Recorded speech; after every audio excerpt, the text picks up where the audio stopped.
All right, I want to welcome everybody to another episode of the Sacramental Charismatic. My name is Luke Garrity, and I am a wannabe pastor theologian. I'm pastoring a church in Northern California, but sometimes I feel like it's a wannabe pastor theologian in the world we live in. But yeah, I want to just welcome everybody to the show. And before we get started, I wanted to mention a couple things. First of all, hey, if you really enjoy this podcast, or if you found any of it helpful, please like, subscribe to the channel on YouTube. Feel free to share it, and please leave a review. The reviews actually help this podcast get out more.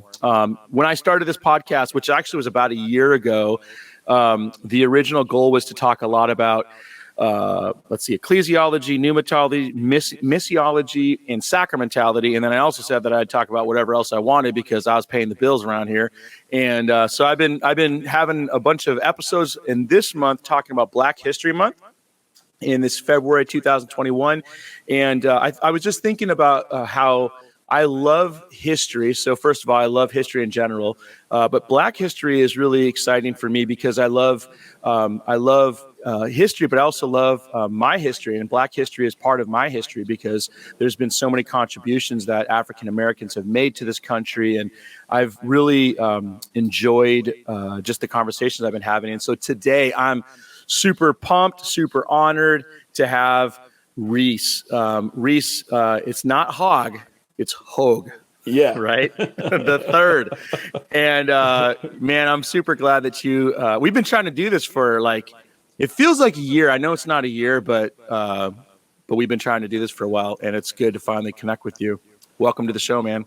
Definitely. Thank you, Luke. I appreciate the opportunity, and just from the episodes that I've watched over the time you've been doing the podcast, I count it a privilege and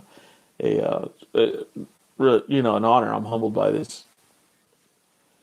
Well, I've been told by people that I had to have Reese on. Reese is a cool dude. And then we've obviously been social media friends for a while. And I'm like, oh, that was brilliant. So we're going to talk about that in a little bit. But, actually, maybe before we even jump into a conversation about various topics, I'd love to, this is our first time really talking.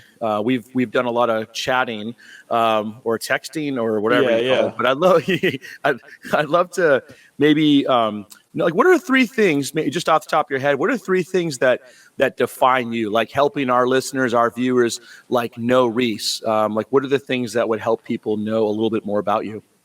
Three things that define me, man. I don't think about myself that much, but I would say if I had to pick three things that define me, I would say I'm definitely a passionate person. I'm passionate. If you get to know me, if you spend some time with me, you'll find that I'm passionate, and sometimes those passions can be a little intense, but I am passionate.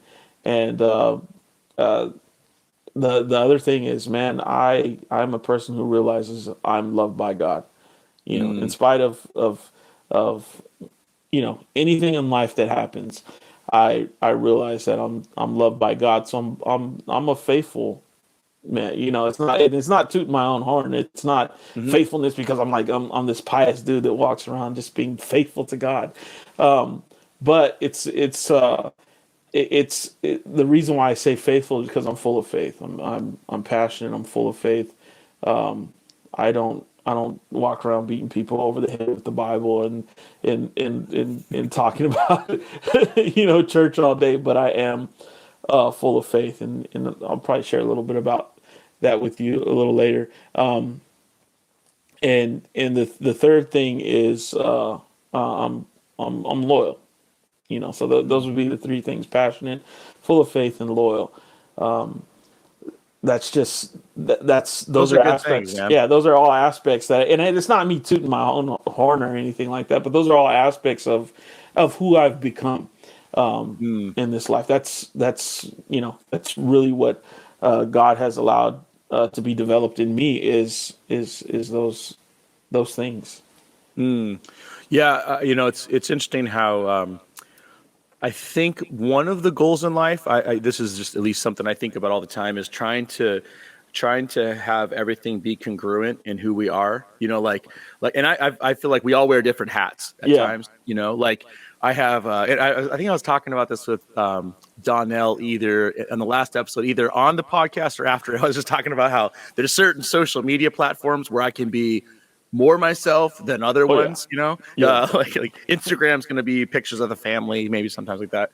But I've been thinking a lot about that, how the goal is to have congruency or to have integration in every area. And just, as an outside person who's reading your social media, on Facebook, for example, I think those three things that you just shared very much seem to be who you are, because those would be three words that I definitely would use to describe you based off of what I've seen. And that's congratulations. Well done. You've done it. You've gotten it all together. I'm still trying to figure that out. Hey, man, it's like, it's one of those things where I was thinking about earlier, like Facebook or any type of social media platform. It's, we can present ourselves however we want to be perceived sometimes. So it's not just a social media presentation, but I really believe that, those are things that just, God has really developed in me over time. And it's not, sometimes it's coming kicking and screaming, but it's still coming. Yeah. So it's, I think that's, I love how you're given a hat, a hat tip or a nod to just grace, right? It is grace that at work in our lives. Definitely. Plus, I have to say, for those of you who are listening to this on, any of the audio ways, you're missing out on his dope glasses, probably the dopest glasses in the vineyard. Just to let you know, okay, Reese, you need to know. My wife had a pair of white glasses that were really big. Yeah. And so it became like her identity. Like she'd go everywhere, and everywhere we went, it was always like, oh my gosh, I love your glasses. So when she got new glasses, people were like, where are your glasses? it was like her identity is more than her white glasses. Yeah. So anyway, hey, maybe let's talk about Black History Month for a few more minutes here. Yeah, for sure. Because I had this awakening a couple of years ago. That movie Coco came out. I don't even remember when that came out, but like I went to it. And so I live in California like you do. I live in Northern California, but there's a lot of Latinos around me, and some of our close friends are Latino, and I've become like I jokingly always say I should have been born Latino because I fit in to that culture so well. Everything about it is so fascinating to me and beautiful, especially the food. I ain't gonna lie, but I was at Coco, the movie, and there, I was watching that movie. And first of all, I loved the movie. It was really, really, really entertaining. But there was this Latino family behind me, and in the aisle was this like 6-year-old or 5-year-old girl, and she knew all the songs. She knew like everything in that movie was embodying her culture. And when I looked back and saw the smile on her face and just saw how proud she was that she was in a movie that was like connected to her culture, her ethnicity and her culture, like something happened inside of me. I was like, I feel like I got it a little bit more. I was like, oh, this is one more example of how certain people groups haven't been represented as much as other people groups, and how it's such a powerful thing. So that was the first thing. And then the second thing was Chadwick Boseman's Black Panther, and Chadwick passed away last year, and it was like devastating to many of us. But my son, my youngest son, who is 6, for I think it was like 2 years in a row, he was Black Panther on Halloween. Yeah. And I just was like really proud to know that there are different roles now in our society that are from non-white people, from people of color, and that we can both look up to them, celebrate them, and then also if we're part of that culture and that ethnicity, it's another person that we can emulate. And so that, to me, when I think about Black History Month, for me, that's a part of why Black History Month is so important. It just seems like we need to have spaces. It's not the only space, and I think we need to flesh that out all year long, as many different people have said. And it's always the concern I've got about something like this. It's like, I don't want to just do this in February. I want to have diverse perspectives and voices at all time.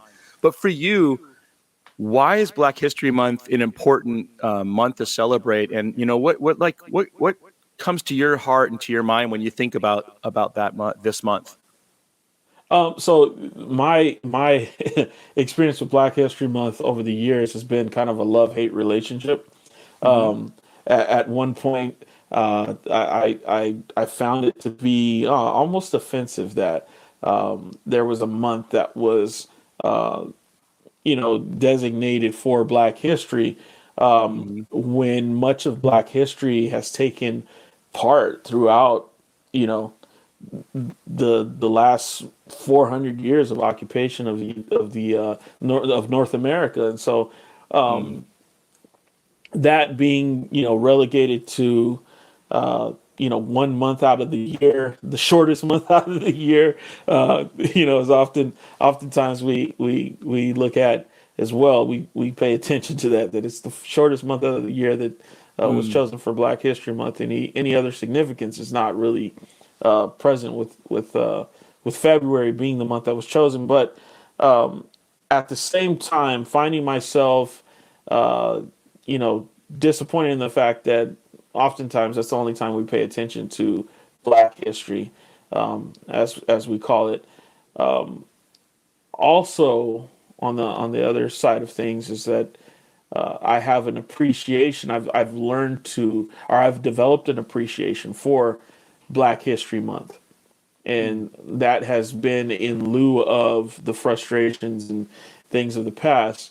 But I have an appreciation because I find that many times people are willing to listen. Especially in the last few years, people have been willing to listen, and I'm not just talking about white people, because that's normally the conversation is we need to get white people to listen to us, Yeah. and when we talk about things like white supremacy, when we talk about those subjects, it's not just it's not just convincing the majority race in the United States to listen, but I think even in general, people of color, especially Black people that have, excuse me, they have to, or we have to at some point develop an appreciation for the things that have taken place throughout the history of the United States in regards to Black people. And much of that being frustrating because of things like slavery, Jim Crow, and all of the things that have gone on, and that have been perpetrated against Black people, for so long. Those things are frustrating. I myself can't watch a movie from the civil rights era or from the slavery era or any of that without developing some internal sense of anger in that moment. A lot of times where I'll watch a movie or something and just be reminded of all the things that went on. I'm a descendant of slaves. I'm actually the third generation from slavery. My father was born in 1937. His father was born in 1900, and everyone previous to that was born into slavery. So I'm a descendant of a direct descendant of slavery, of enslaved people, and so many of the times when I watch these things, this is me reminiscing or thinking back to times when my family was treated in those ways. Whether it's back to pre-Civil War or all the way in, until now. A lot of the police brutality and things that have taken place in the last few years. Those things, being reminded of those things often angers me, and at times I have to sit it out, like the movie When They See Us. I still haven't watched that flick. I haven't watched it. I'm getting close to it. I might bring myself to watch it, and I'll explain why in a moment here. But for me, sometimes those films are so painful that I have to sit back after watching them and just kind of stay at home for a little while for for a day or so. Mm-hmm. Or I feel so intense, I want to go out and I just want somebody to look at me wrong, so I can, so I can pop. You're gonna I'm looking enact for a God's, fight. you're gonna enact God's justice Yeah. right there. Yes, my righteous indignation wells up. Oh But yeah. but for me, a big part of that, and I don't know how much you know about this. About 4 years ago, at this point, my oldest son, was killed, and I did not know that. he was killed. He was stabbed, and it took place right here in Ridgecrest, California. And after he was killed, after he was stabbed, he was taken to the hospital. He died at the hospital. And the next morning, the guy who stabbed him was he was allowed to just go free. They didn't even arrest him. He showed up and claimed self-defense, and there really was no proper investigation done. I'm And so sorry. to this day, he's out free, living his best life. And and that's from my perspective. I don't know how much pain he's going through, having killed my son, but from a perspective of a father of someone who's died violently, and the killer was allowed to go free without any trial, any arrest, or any charges or anything like that. That's been something that for me has attributed to the pain of the history of being black in America. A part of we're told, and I believe it's Dr. Joy DeGruy, who says that, and I'm going to paraphrase some of the things that she says here, but she says that being black in America is knowing what it is to be born into post-traumatic stress disorder, or being born into something that where you live and you exist in PTSD. She has this called post-traumatic slavery disorder. So just that's part of why Black History Month means so much to me, is because this is not the things that Black people have experienced in this life, even though they've been so oppressed throughout the history of the United States. At times we take, Black History Month, we take a moment just to recognize the achievements also of Black people, as well as the also recognizing the oppression that these achievements have been accomplished through.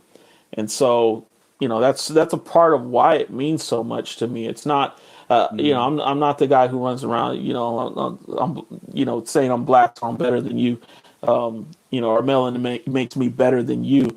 But it's recognizing that through all of the struggles, that there still have been accomplishments by Black people in this country, in the United States and throughout the world, in spite of all of that.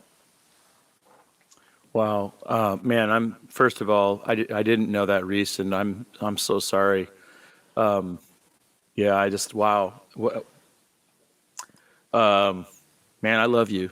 That's all I can say is I love you so much. I think that's a really helpful way to think about Black History Month, in the sense of being able to celebrate achievements, despite this. I have heard that concept of being born into post traumatic stress disorder from being enslaved as a people. I think that's probably what I have gathered from. I mean, almost every friend of mine who's African American, who is from I guess, shared with me their feelings on this matter. It seems like all of them have expressed similar feelings of like, hey, there's it's not easy. It's, you see the injustices on a regular basis, or just blatant racism. Oh, definitely. Yeah, so it is interesting though, because I did listen to a podcast. Gosh, I think it was maybe 2 weeks ago, and it was I can't remember who it was, but it was an African American thinker, philosopher who was really not a fan of Black History Month, but it was the Yeah. same thing. It was like this tension of why do we have to do this once a month? Shouldn't we celebrate this, celebrate our achievements all year long? But at the end of it, it was kind of like the same thing where it's like, well, let's take this as an opportunity, and I think that's the challenge, because I think I can't remember which podcast it was, but I've had numerous people say no one wants to be a token. Yeah. And that's true of every human being out there. Like, in fact, I think I was sharing how I got asked to be a part of a panel one time, and I was the token dude, and I was just like, hey, like, I have more to offer than just being a male. But I do think, though, that it is a really kind of an interesting opportunity to celebrate and to also talk about things that don't get talked about a lot. And I really appreciate, again, you taking the time to do that. I want to ask you this question, which I think will go into some of your passions. But, you talk about films, like there's certain films that you can't even watch, or when you watch, you have this sense of like, I don't know, you want to go, jokingly enact justice, but on a real, like, Yeah. I think you want to actually participate in making the world better. Because I feel that way, that movies, films especially, and then in a lot of music too, it has a way to tell a story visually or artistically that is very persuasive. And it like, I don't know, we get wrapped up in that story, because I think of any of the movies that have come out in the last 10 years that have kind of highlighted the plight of African Americans or just people of color in general. I always, it's so moving, where it's like, gosh, I don't want to just live my life like everything's hunky-dory and it's good to go and blah, blah, blah. So talk to me about the power of art in your, like, how you think about social justice and the role of the church, and why is it that oftentimes Christians have, in the last however long it's been not very good at being creative and artistic without stealing what the world makes. I know that's a lot right there, but I'd love to have you flesh that out a little bit more, the power of art, and maybe talk a little bit more about your music. Oh man, so there's a little part of my history. I grew up, like I was telling you, Donnell in the last podcast was mentioning about how he grew up apostolic. I was like, oh man, those are some areas where we share this share in common, where we've come from, both come from these apostolic backgrounds, these apostolic, holiness, Pentecostal backgrounds. Especially the Jesus only type environment, where everything that you sing, everything that you write, everything that you talk about is supposed to be about Jesus. And it's got to be about Jesus, and if it's not about Jesus, then it's wrong. That's the type of environment that I was kind of raised in. My parents specifically, they tried to nurture us in a way where we weren't completely stuck in that type of mindset as what was taught to us at church. My father was a pastor, but he really, he didn't make it a point to try to drive it into our head all the time. Hey, this needs to be about Jesus. That needs to be about Jesus.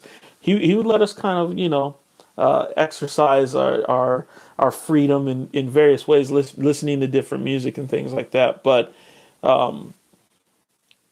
what I've found in relation to the church, especially the church today, much of what we want to hear and much of what we pay attention to, and much of what we support, often we look for positivity. We look for this, we look for inspiration. We want something to inspire us to feel good about God, And while that's great, I have no problems with that.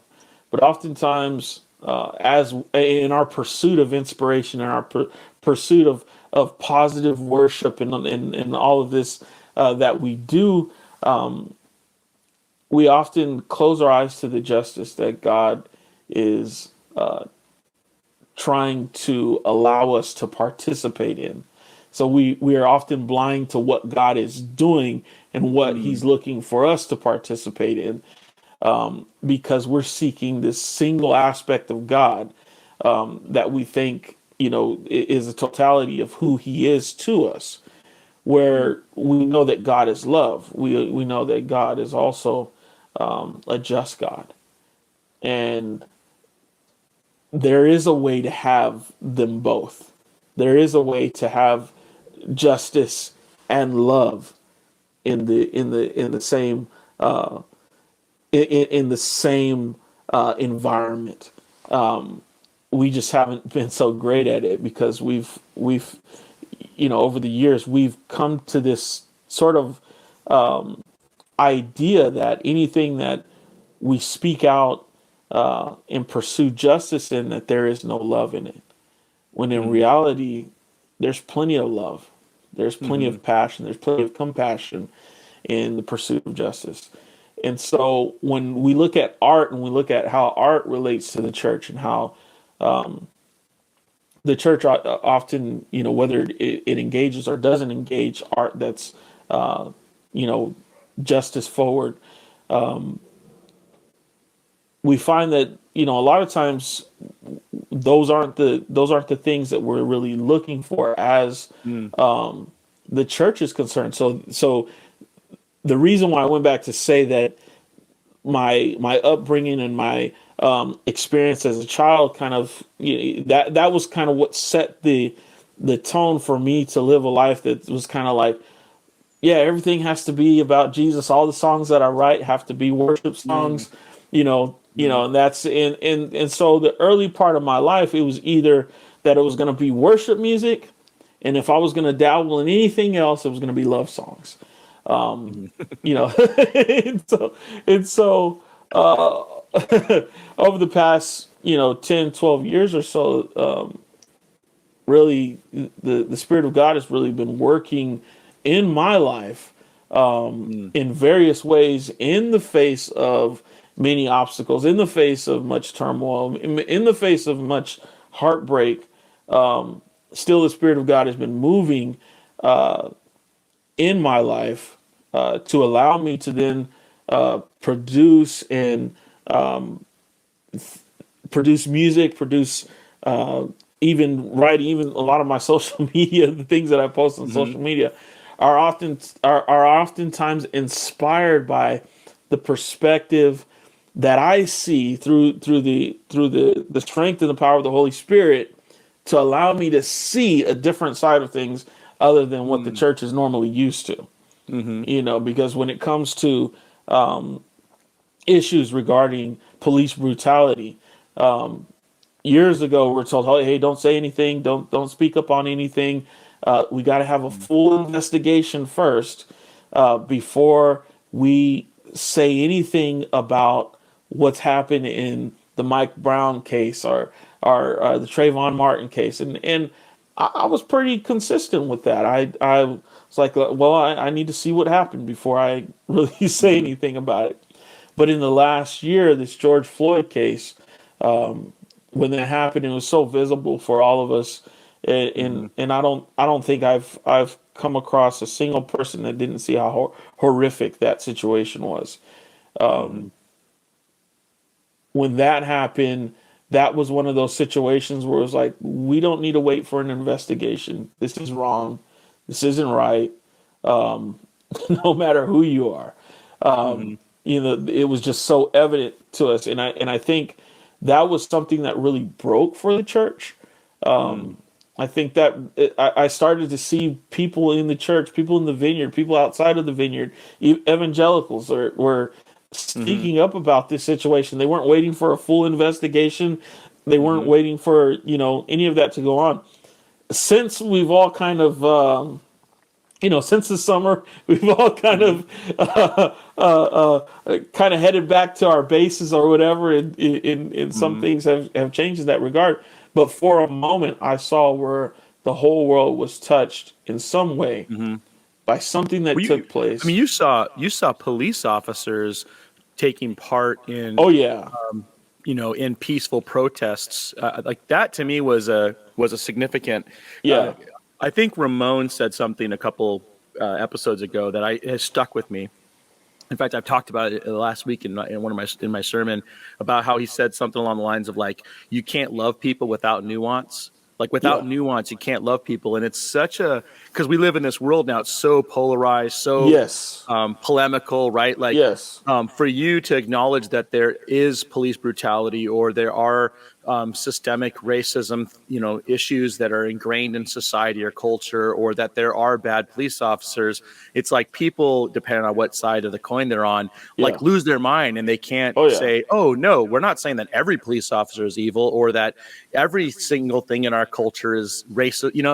yeah, I just think that what you're saying is so important for us to I guess lean into, because I think part of it may have something to do with what you're hinting at. Not hinting at, what you're saying is that we have a desire in the church, and I think this is wrong, where we just want to be positive, yeah. just talk about good things, like Lament. We just avoid Oh, that at all costs, especially for American sure. evangelicalism, right? Like we just don't Yeah, talk about that. yeah, Like, can we just do 3 fast songs and clap? Can we just yeah, do that? yeah. You know? Let's lift the spirit. Yeah. There's a spirit of heaviness. Let's lift the spirit of heaviness. Now, and here's one of the things. Here's one of the realities of the situation, or of my life.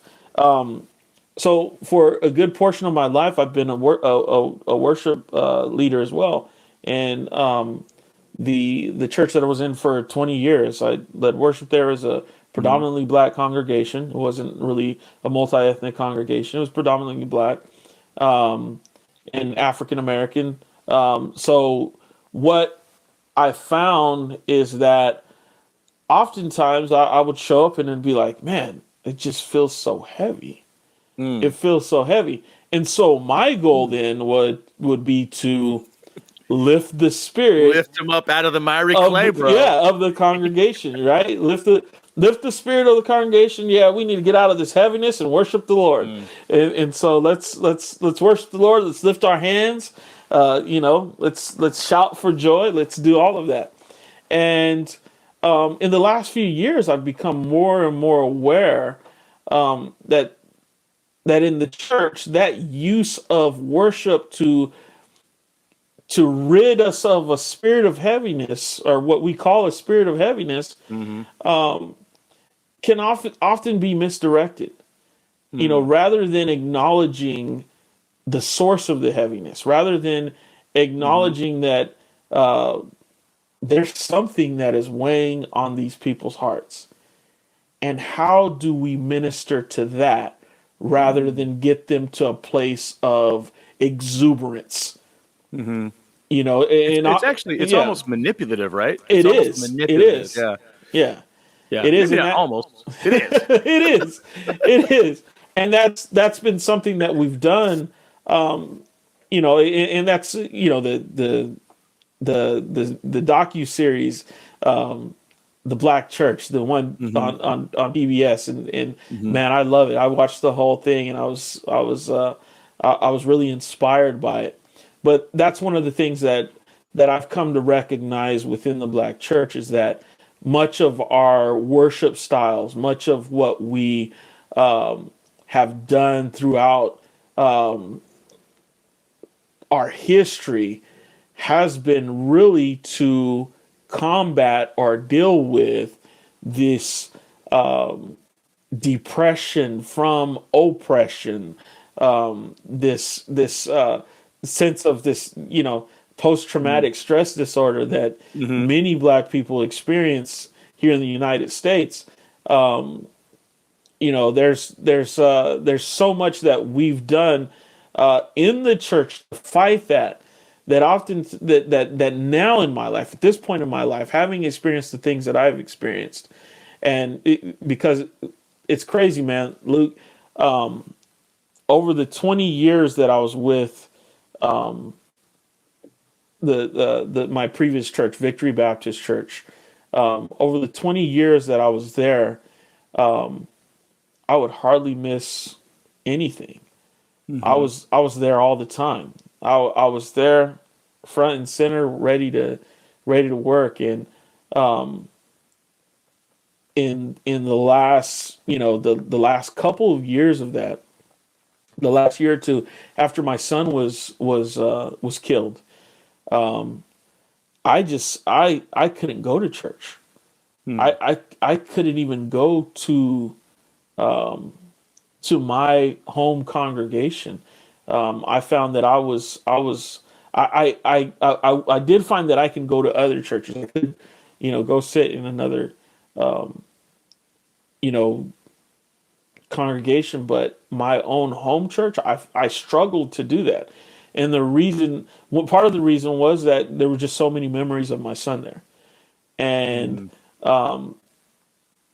me struggling through that, me, dealing with anxiety, dealing with depression, dealing with all those things as a direct result of the things that went on with my son, it was a challenge. And part of the challenge, even going to other churches, I found it was a bit of a challenge. And part of that challenge was that there was this excitement, there was this exuberance that in the black church, this is what you experience. And a lot of people who aren't black will go to black churches just because they love the environment. They love music they love the music. All of that. And so there's this excitement, there's this exuberance, this sense of joyfulness that uplifts the soul. And when I found that when I was in my deepest, most difficult time after the death of my son, I found that to be uncomfortable. I found that to be uncomfortable because I was in a place of lament. I was in a place of grief. I was in a place of sorrow. And even anyone that tried to speak to me and tell me, God's got a plan. Like, that was the worst thing to say. God's got a plan. Like, that was the worst thing to say to me at that time, was God's got a plan. And during that time, I also realized how many times I had, probably said the same thing to people in the past. But it really, dealing with that in that time, it was difficult. It was a real struggle to hear all the positivity. It was a struggle to hear, people say things that weren't, along the lines of justice, that weren't along the lines of civil rights, or so really my ear became kind of attuned to anything that spoke to what I was going through. Anything that tried to get me out of what I was going through, I really didn't want. It was like I was in this place where it was filled with sorrow, it was filled with pain, it was filled with grief, and I didn't want anybody to try to get me out of that. Really, what I wanted to do was to lament.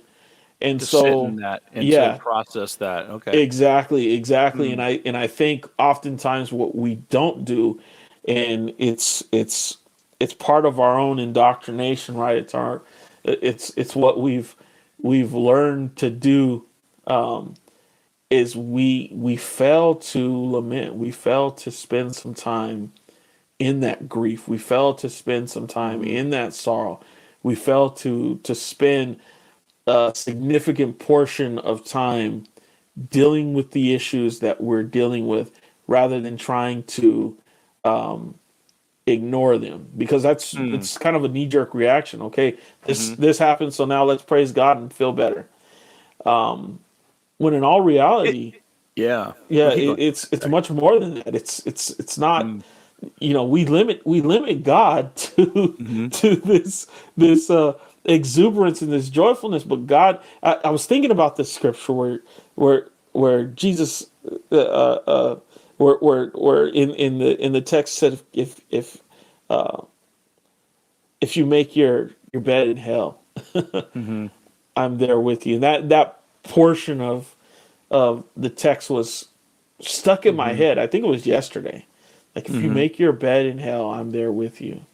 Yeah. And a lot of Hmm. times instead of knowing that he's there with us and just sitting in that and allowing him to be there with us, we want to change where we are because we think he's there.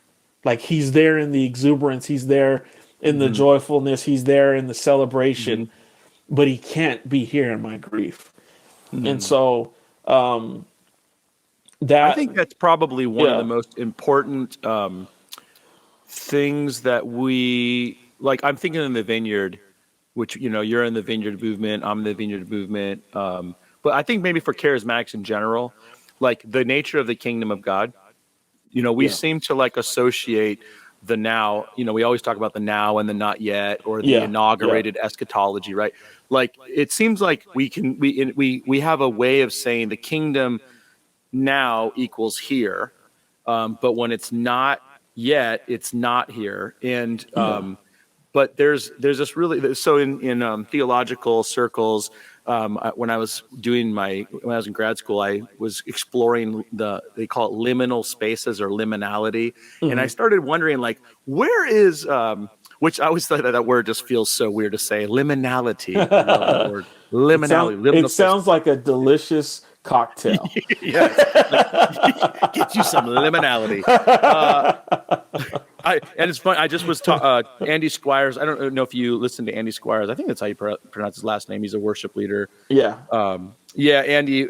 He just tweeted this morning something about. Let's see, what did he say? Shout out to Andy. He said he was talking about the definition of the presence of God, and I told him, I said, this is where liminality becomes a thing. Where when we think about the kingdom of God and the presence of God, I don't know if we really have fleshed out how God is present in our sorrow, in our Yeah. grief, and in the Sheol, the hell, when we make our bed in that space. Yeah. And I wonder why. I think part of it probably is because we're Americans and we like Happy Meals and fast food, and right, because Yeah. everything you just described about the church is like my memory of childhood. It's like, Yeah. lift yourself out of the miry clay, and God will lift you as well. It was just always just like, be happy, don't worry, be happy. Yeah. Everything's going to be okay. And if you're happy, that's God. And if you're not happy, then you must be given in to the enemy, or whatnot. But anybody who goes through challenges in life where they have to face grief, like in your situation with the loss of your son.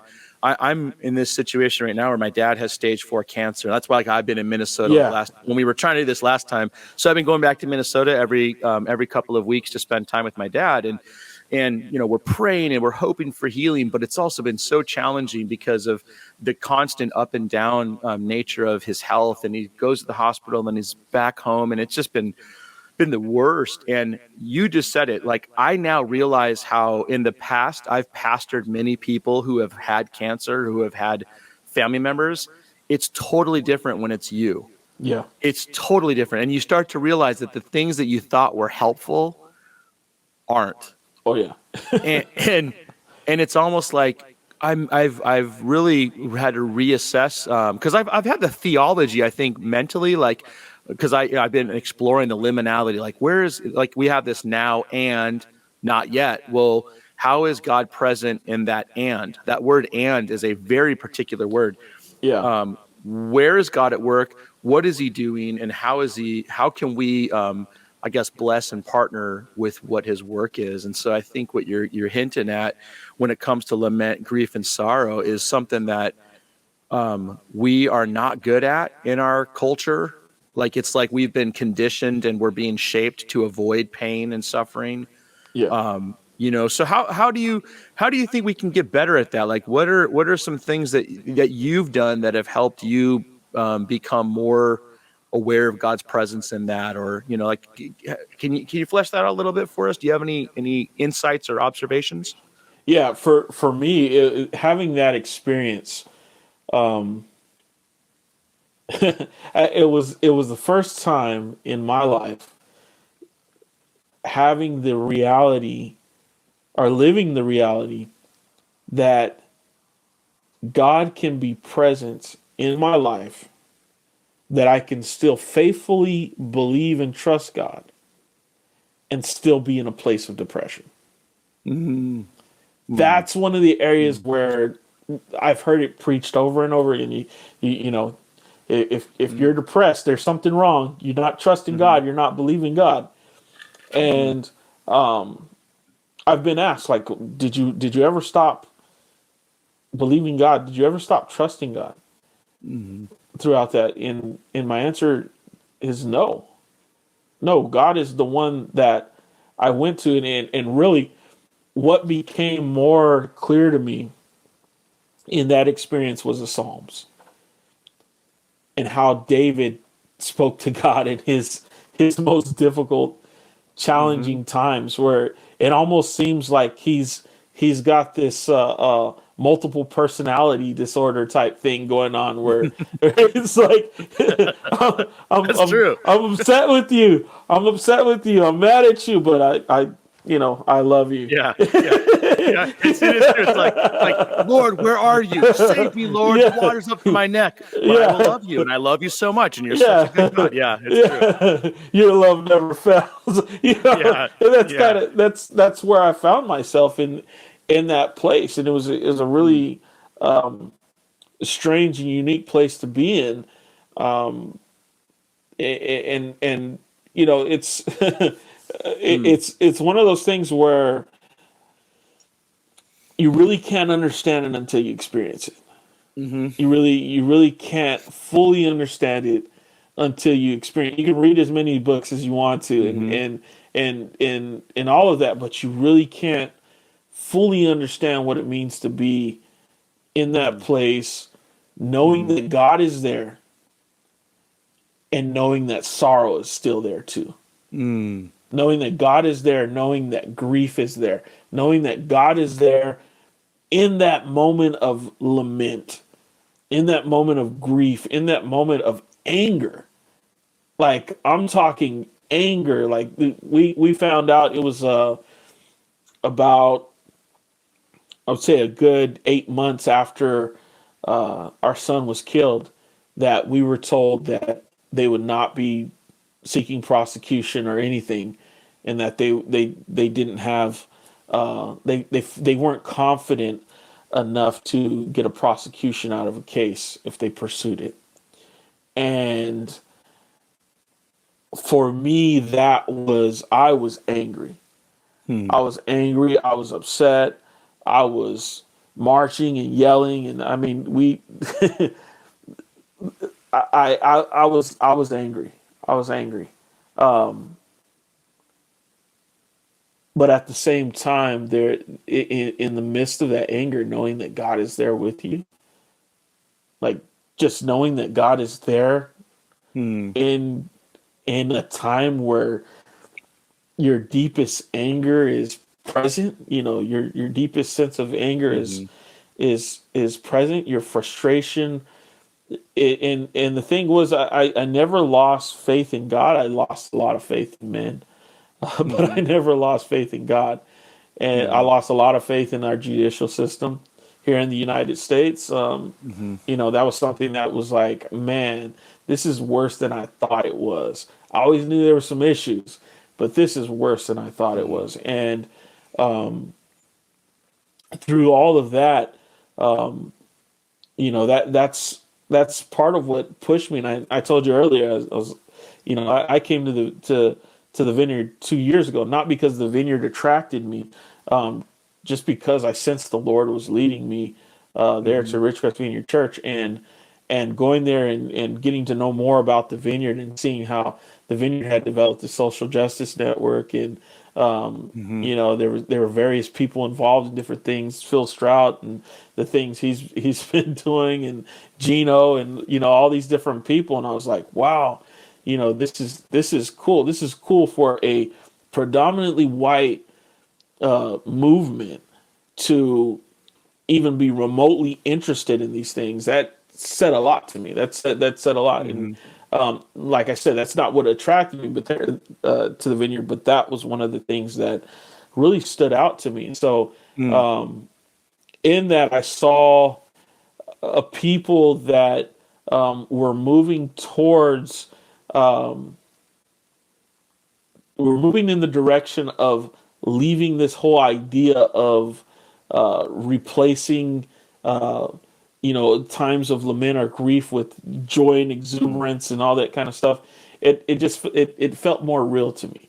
It felt more real to me than I had witnessed in a lot of other churches, especially predominantly white churches. And so that was something that I saw there. Even prior, in just getting back to the initial question, like how does the church, as far as art and things, how is that related to the church, and how does the church deal with that? For myself, there was a song that I wrote back then. I put it out. I released it and all of that. It's called "Freedom is Overrated," and really speaking to the plight of people in America, not just black people, but people in general, like the things that that we give up in the name of this pursuit of freedom. Some of the things that we make exception to. We say, "Oh, well, we're the freest people in the world," and so this song kind of like speaks to that. And it was a song I wrote right after this experience with my shortly after, a few months, probably a couple months after. And it was just this expression of what I was experiencing and what I was witnessing.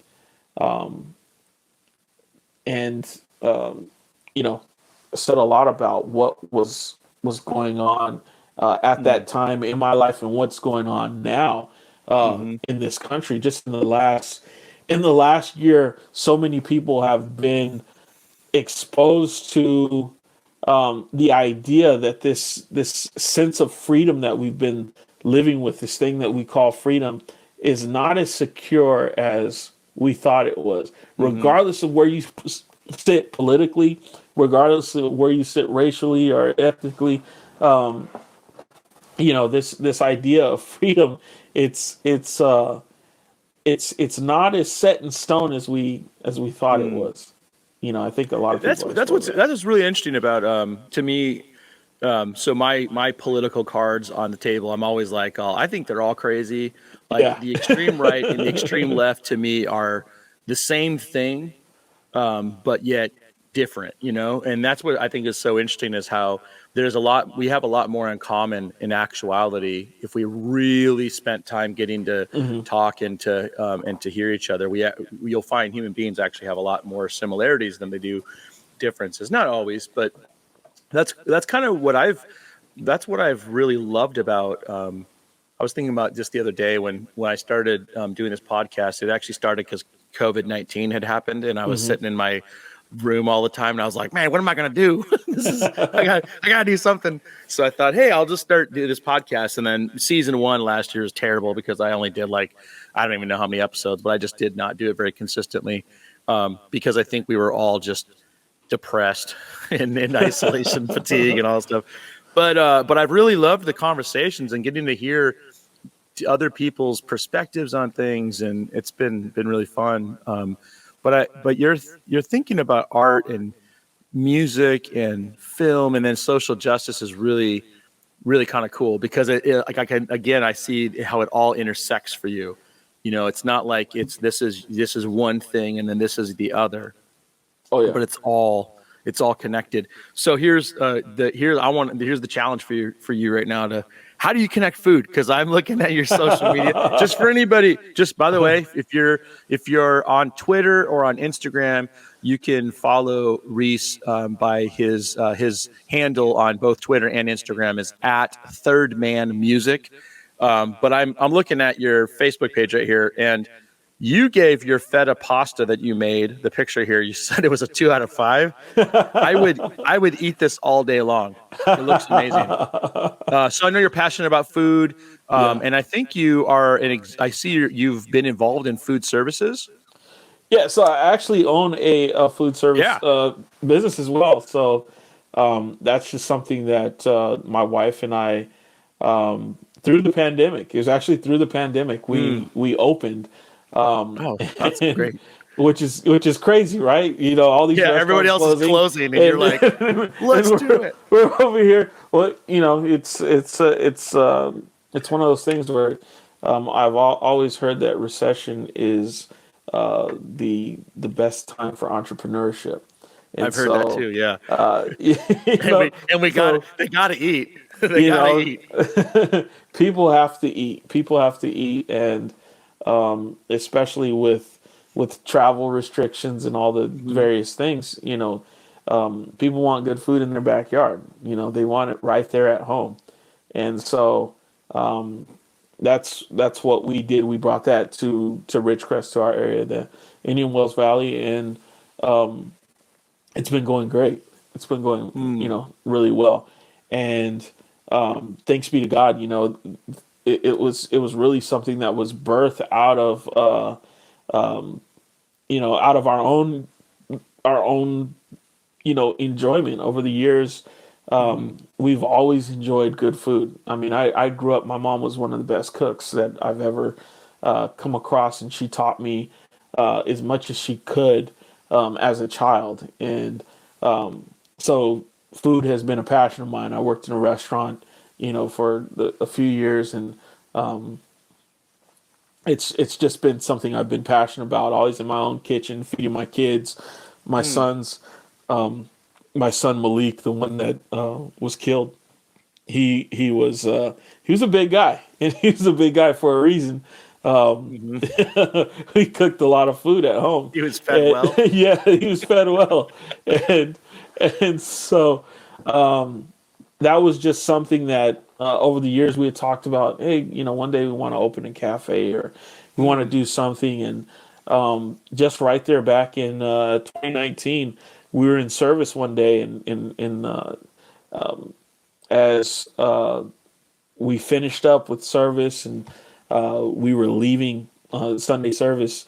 My wife turns to me and she's like, "I'm sure that I heard from the Lord today in worship service, and just, you know, where He said, just do it, just start putting it together. I don't know how far out it is, but just do it. Just start writing a plan, and you know, now is the time." So we started like that night. We went home and we just started sharing our ideas with each other, writing out our plans. We, you know, sent our application to the state for the LLC, and all of that, right? And right there at the first week of the new year, we had the intention of opening a you know, a brick and mortar restaurant. That was our intention. It was like, okay, summer of 2020, here we go. we're gonna jump in, and right there at the new year, an acquaintance of mine, who's grown to be a friend, had a food truck, a food, you know, a mobile food trailer, and he had just put out that he was closing up shop. He was done. He couldn't, you know, do it anymore. And so my wife was like, call him and see what's going on. And so I called him up and we talked about it and said, okay, let's do it. And so instead of us opening a brick and mortar, we got a food trailer out of it, a mobile kitchen. And so we purchased this mobile kitchen. It was hell to get it open because everything was closed for COVID. So it took us until July 11th. I believe July 11th. So July 10th had to be the first day that we received our permit to operate. July 11th was the first day that we were open. And that was summer 2020, what we expected. But we expected it to be a brick and mortar, but it ended up being a food trailer. And Do you drive that to like specific locations, set yeah, up, and then so people come and buy yeah, food so for lunch? what's cool right now is that we set up in front of a tap room, breweries, like wineries, like Okay. places like that. Yeah, Right yeah, now we're still yeah. all outside, right? So we set up like that, and it's been working out great. It, Man, I'm so hungry right for now. us. Yeah, Wow. so No. yeah, it's crazy, man. And one of the things I can say is like people really love our food, Mm. and and I don't really toot my own horn, but I'm a good cook. I'm gonna tune it for you. I'm I just based on the picture, I'm not even kidding. When I saw this 2 out of 5, I was like, I am so hungry for that right now. In fact, I'm just yeah, gonna look at just any of you people watching this on YouTube. That right there. That's it. yeah, What kind of yeah. food do you make? I mean, is it a little bit of everything, or is there a certain specific style? So it's ethnic fusion cuisine. We Okay. do a blend and a mix of everything that's out there that we can get our hands on, and we try to Hmm. do it in a respectable way to where we are paying homage to the ethnicities and the cultures that we are borrowing Wow, that's from or we're cool. blending. Yeah. So So we fusion is that like kind of yes, the style? It's like where you take it and then you kind of add your yes. own vibe. Yeah, we'll take it and we'll add some influences together. Like we'll add South American influences with Asian Cool. influences, or just various things that we see as cohesive dishes, and we borrow from these various I things. am so hungry right now. I myself am just a whole mix of everything. I identify as black because that's what you see and that's what Yeah. you get. But my grandmother was Mexican. Okay. My mother is or was Creole, and so in her family was a blend of Mexican, Hmm. Haitian, and whatever else was involved there.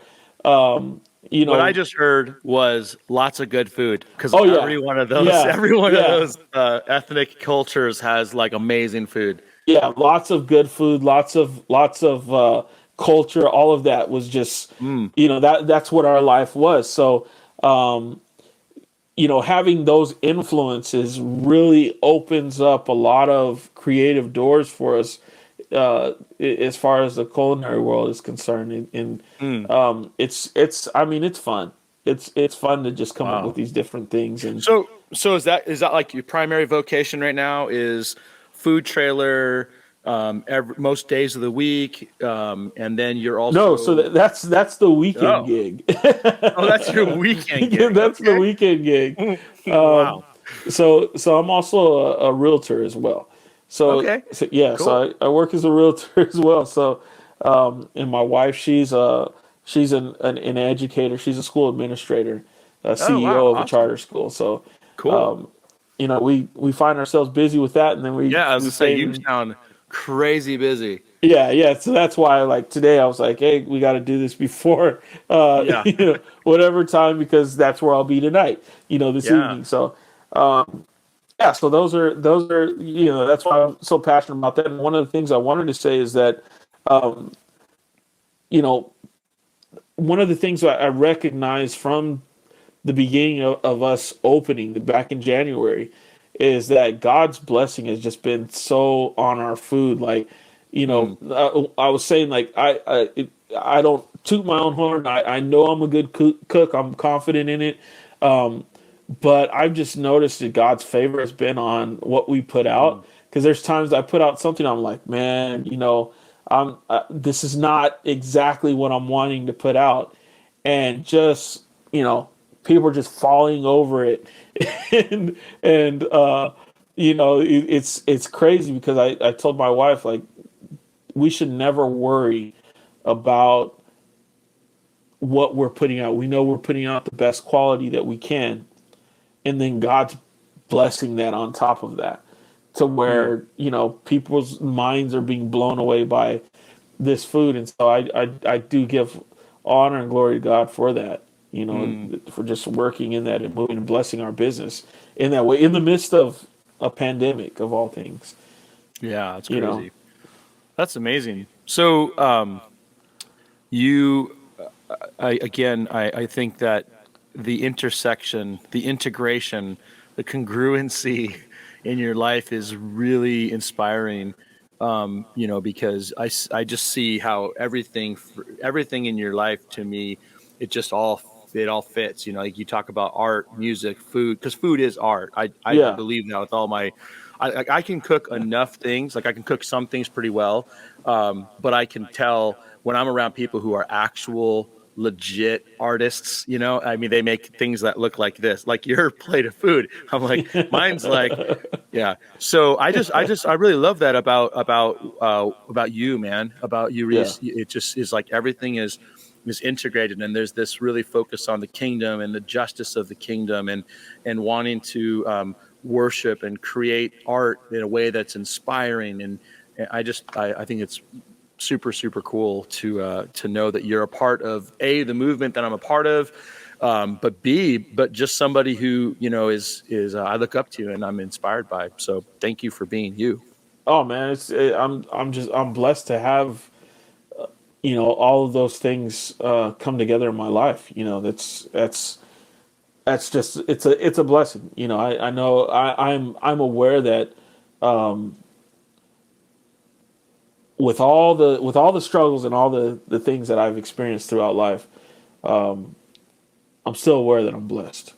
I'm Mm-hmm. still aware that I am blessed, that God has allowed me to connect and intersect in all these different ways and areas with so many different things and people. There's so many different things and people that have influenced my life in such a great way, and I take from that. I take from that, and even in pain, even in sorrow, um, I've learned to use that and allow that to grow me, and Mm-hmm. to allow me to develop in the process of all of that. Like I said, Mm-hmm. before, I think one of the greatest disservices that we do to ourselves is that we skip grief, we skip lament when there's so much opportunity to grow through those Mm-hmm. things.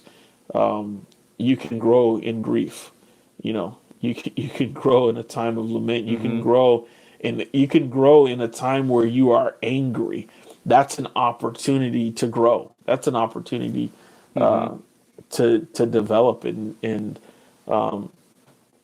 if we skip that, you know, Mm-hmm. we I think that is such an important thing for us as followers of Jesus to hear, is that, yeah, that all these different spaces in our life are like I like to, this is theology nerd time, but I like to think of them as like pneumatological spaces where the Holy Spirit works in our anger, in our situations of or moments of anger or conflict, right? Like one of the first examples in the early church in Acts chapter 6, there was a conflict between the Hebrew Jews and the Greek Jews, right? The yes, Hellenistic Jews. And it's like yes, that was an opportunity for the Holy Spirit to work. And then out of that conflict comes a really good, it actually was social oh yeah, justice, right? There was yeah, a movement to take care of people who were not being taken care of. And so, exactly. yeah, I think what you're saying is good. So here's the deal. I love everything you're doing, and I love you, and I'm so thankful for just connecting. Huge fan. I want to have you on again in the near future, and since I know that we both have discovered that there are times during the week where we can do this again. Yeah. Let's do another episode, and let's talk about. I'd like to talk more about worship with you. I Oh think yeah. yeah. I mean, we kind of we got into a little bit of it today, but I'd love to have more of that. But okay, so if people want to stay connected with you, again, it's on the screen here. They can follow you on Twitter. They can also follow you on Instagram. If they're in your city, which is what city now again? I'm in Ridgecrest, California. Ridgecrest, California. If they're Yes. in town, they can also eat some of your food on the Oh weekends. yeah. Yeah. Okay, because I'm not even kidding. I'm going to make 8 or 9 hour drive to get down to you, and I'm going to have some of this food. It's going to happen. But how would they find out? Do you have a website? Is there some way do you go to certain places? Do you post your schedule? Oh yeah, we're on social media. We're on Instagram. We're on Facebook. Ven Communal. So it's VEN Communal. That's our handle on Instagram and Twitter at Ven Communal. Okay, and that's how you can let people know where the tasty food's going to be. Yeah. We put that out there, and really we're still at this point. We have really seriously been pursuing a brick and mortar. We're looking forward to the end of COVID, and really want to establish our restaurant as well. And we have some big dreams. We have big dreams, and everything else we've endeavored to do, God has met us there. And so we expect the same in this as well. That's so amazing. we might be coming out there to Red Bluff at some point, or to Northern California to that'd be to awesome. build a location out there. That'd be awesome. Yeah, in fact, we'll talk after this, though. I'd love to have you come up here. And also your music, though. People can check out your music. Again, they can find you on Instagram and Twitter. Again, it's Third Man Music. Man, it's been a real pleasure and real honor to be able to have you on the show. Reese, if there's is there one last thing you sign us off? Like what's something you would want to say to all of our viewers and listeners as the culmination of this episode? I would say out of anything that's important to say on a platform like this with Luke Garrity, I would encourage people that this is probably the most important time in our lives to listen. And when you talk about Black History Month, it's an opportunity for us all to listen. Listen to what God is saying. Listen to what some of the voices out there, like, man, Donnell White, man, that was amazing. And I think a lot of people go back and listen to that episode. That episode is probably better than this one. so they're all good, man. They're all good. But yeah, it's amazing. So I believe it's an important time to listen and hear,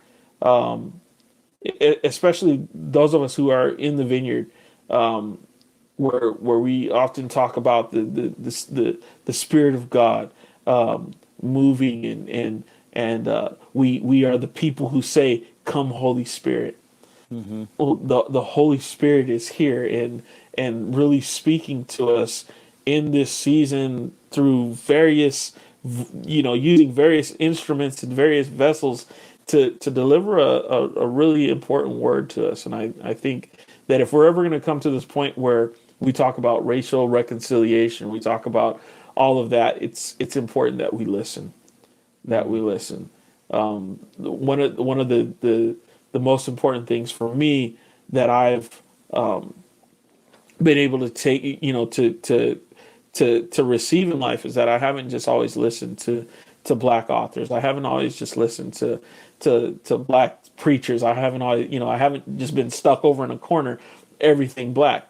I've been able to take from white authors, white preachers, white speakers. I've been able to take from even Asian influences, people who are speaking and what they have to say, Hispanic and Latino, Native, First Nations people. Like, I've been able to glean from all of what these people have to say and really look for what God is speaking through these vessels. Mm-hmm. And I would say that's probably the most important thing to say right now in a time where many are saying racial reconciliation, let's reconcile. We can't reconcile until we start to listen to each other.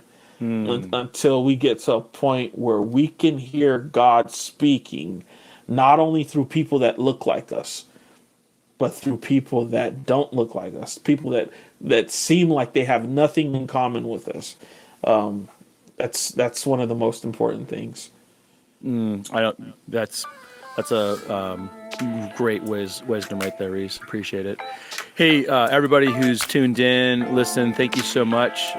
Would love to encourage you to follow and check out Reese's work and his thinking, and definitely subscribe, like, share, follow, all those type of things. We'll check you later. Yeah.